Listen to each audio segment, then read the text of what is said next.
La Russie vient de changer les règles du jeu. Il y a des moments dans l'histoire où ce que l'on croyait impossible devient soudainement la réalité la plus concrète qui soit. Nous vivons peut-être l'un de ces moments. Depuis plusieurs semaines, une information circule dans les cercles de renseignement occidentaux, relayée avec une discrétion calculée par certains analystes qui savent exactement ce qu'elle signifie. La Russie aurait repositionné une partie de son arsenal nucléaire vers Moscou, vers la Crimée. Deux destinations qui ne sont pas choisies au hasard, deux messages envoyés simultanément à des audiences différentes avec une précision chirurgicale. Et si vous pensez que Vladimir Poutine a simplement décidé de déplacer des armes par précaution logistique, alors vous n'avez pas encore compris ce qui est en train de se jouer. Revenons aux faits et prenons-les dans l'ordre parce que chaque détail compte. Nous sommes au cœur de l'été 2025 et le conflit ukrainien entre dans ce que certains experts qualifient déjà de phase terminale, sans que ce mot signifie vraiment la fin, mais plutôt le début d'une intensité nouvelle, radicalement différente de tout ce que les deux camps avaient déjà vécu ou bien traversé depuis 2022. Alors, le président Zelensky a pris la parole pour annoncer quelque chose d'inhabituel dans sa forme. Les 40 jours prochains seront, selon ses propos, ou bien selon ses propres termes, décisifs et douloureux pour la Russie. Mesdames et messieurs, ce qui se joue en ce moment, c'est du lourd. Ce n'est pas une information, ce n'est pas une formule rhétorique de plus, c'est une déclaration d'intensité militaire. C'est une déclaration d'intention militaire à peine voilée, prononcée par un chef d'État qui sait désormais ce que son pays est capable de faire. Car l'Ukraine a changé, et cela profondément. La période de relative alchimie tactique que beaucoup d'observateurs ont interprété comme un essoufflement ukrainien était en réalité tout autre chose. C'était une phase de reconstruction capacitaire, un réarmement discret, méthodique, soutenu par des livraisons occidentales qui, contrairement à ce que certaines déclarations publiques laissent entendre, n'ont jamais véritablement ralenti. Les États-Unis ont continué, et ce massivement, à équiper Kiev, tout en laissant filtrer des signaux contradictoires sur leur niveau d'engagement. Une division soigneusement orchestrée pour maintenir Moscou dans l'incertitude stratégique. Et maintenant, l'Ukraine a franchi un seuil supplémentaire en autorisant officiellement l'emploi d'armes à longue portée contre des cibles situées en profondeur sur le territoire russe. Ce n'est plus simplement une guerre de défense territoriale, mesdames et messieurs. C'est une campagne offensive projetée à des centaines de kilomètres à l'intérieur des frontières russes. Selon plusieurs évaluations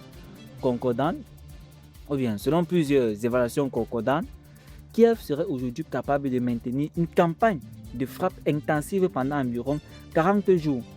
40 jours qui, s'ils surviennent, redessineront la carte des risques dans une région déjà saturée de tensions. Mais voilà où le scénario bascule quelque chose de radicalement plus grave. Parce que la réponse russe à cette montée en puissance ukrainienne n'est pas conventionnelle. Elle est nucléaire dans sa logique. Sinon, encore dans ses actes. Sur le terrain, des habitants de la région frontalière russe témoignent d'une atmosphère qu'ils n'avaient plus jamais ressentie depuis les pires heures de la guerre froide. Des convois militaires inhabituels, des restrictions d'accès à certaines zones, une communication officielle qui oscille entre mutisme et menace. En Crimée, la tension est palpable.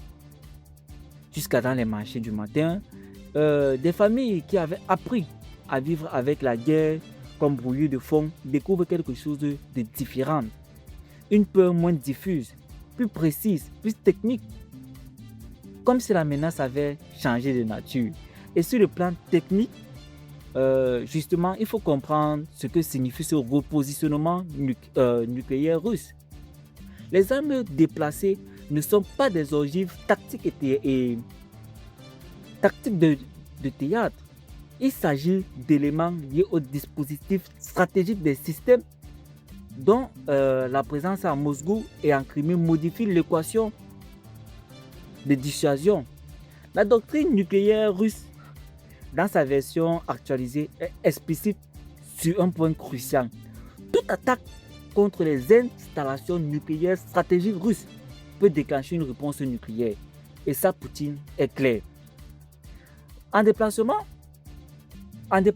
ces armes dans les zones que les missiles ukrainiens à longue portée pourraient théoriquement atteindre, Moscou crée mécaniquement une zone de déclenchement potentiel. C'est un piège stratégique au sens le plus littéral du terme. Non pas une provocation irrationnelle, mais une architecture de contraintes parfaitement calculée. Ce calcul s'inscrit lui-même dans un élargissement géopolitique majeur. L'OTAN observe, la Chine mesure, l'Iran et la Corée du Nord, qui ont tous deux contribué à l'effort de la guerre russe en munitions et en technologie de drones, regardent ce laboratoire opérationnel avec une attention extrême.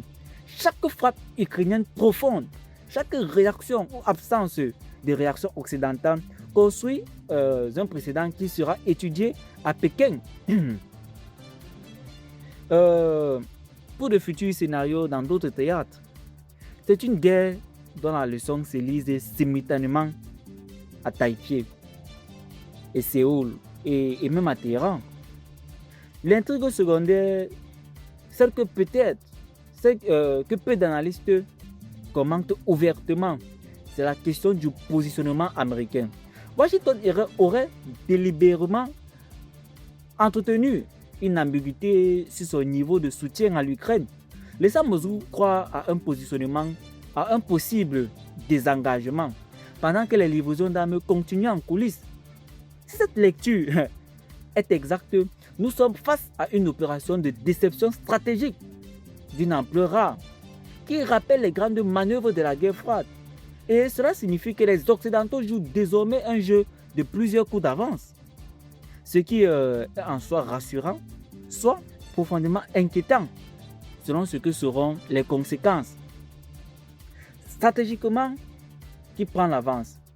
L'Ukraine a reconstitué une capacité de frappe réelle. La Russie, elle, a transformé sa vulnérabilité nucléaire en levier de dissuasion. Aucun camp ne domine clairement, mais le risque d'escalade involontaire atteigne un niveau que même les analystes les plus prudents ne peuvent plus minimiser.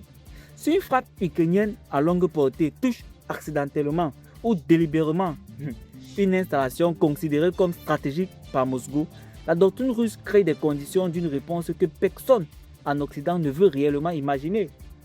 Les scénarios pour les semaines à venir se dessinent ainsi. Le plus probable, l'Ukraine lance sa campagne de frappe intensive ciblant des infrastructures énergétiques et logistiques russes, sans toucher directement les installations nucléaires, et la Russie répond par une intensification conventionnelle massive sur le front Est. Le deuxième scénario, moins probable, mais plus dangereux, une frappe ukrainienne frappe par erreur une zone que Moscou considère comme son dispositif nucléaire, déclenchant une crise de communication internationale, une pression immense sur les alliés occidentaux pour imposer un cessez-le-feu d'urgence. Le troisième scénario, marginalement possible, mais impossible à écarter, l'escalade franchit le seuil nucléaire tactique et l'Europe entre dans une dimension qu'elle a passé 80 ans à éviter. Ce que nous vivons au fond, c'est ceci. Deux puissances en guerre ont toutes deux décidé presque simultanément de monter d'un cran. L'Ukraine avec ses frappes en profondeur, la Russie avec son piège nucléaire. Donc c'est clair. Et le monde entier retient son souffle en espérant que les deux camps savent exactement où s'arrêter. Car s'ils ne s'arrêtent pas, ça risque franchement de chauffer. Le calme apparemment de Poutine ne signifie pas que la Russie est incapable d'intensifier. Cela signifie qu'elle attend le bon moment pour le faire comprendre. L'histoire ne crie pas quand elle bascule, elle murmure. Mesdames et messieurs, c'était Émile Décrypte, votre humble analyste. Si cela vous a plu, n'hésitez pas de lâcher un pouce bleu, mettre vos avis en commentaire, car décrypter l'actualité, comme je le fais, n'est pas évident. Et à la prochaine pour un prochain numéro.